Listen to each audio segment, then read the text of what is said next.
evening. So I bought this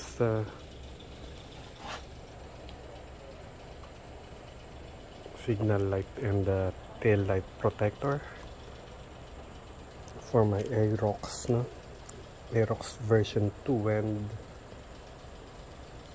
this is made of steel, so brand K&O Racing. So I'm gonna show you yung buong build structure niya. Okay, so ito yung bandang rear point, bandang likod. Internally yan, may konti siyang gasgas, so I filed a refund, so ibabalik ko to. Ayan, mayroong imperfections sa paint now. So hold. Okay, so papatong ko siya. Gonna put it on top of the signal light. Ilawan natin. Gonna bring my light here. So comment, nicely done. So I like it. For me, okay lang, but okay, so pwede naman, will do.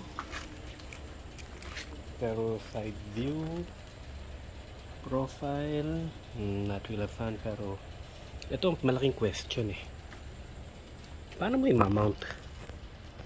Ano, double-sided tape? Walang screw point. Meron screw point, may screw si signal light natin, pero ayun, katago. Wala siyang mounting point eh. So there's no mounting point for this guard. So kinda stupid yun, this pagkakaewan. I don't wanna call it stupid, but how do they expect us to mount this? Find out yourself, or do it yourself, or design it yourself, whatever, improvise yourself. So yun lang. I think this is around 300 pesos, so and I'm going to return it at no use for me. Wala, diba? So if you're ever going to buy this, pag-isipan nyo kung paano nyo i-mount. I've shown you the mounting point, or the profile and the views. And hindi pa pala siya flashed, so definitely a return. Okay, definitely a return.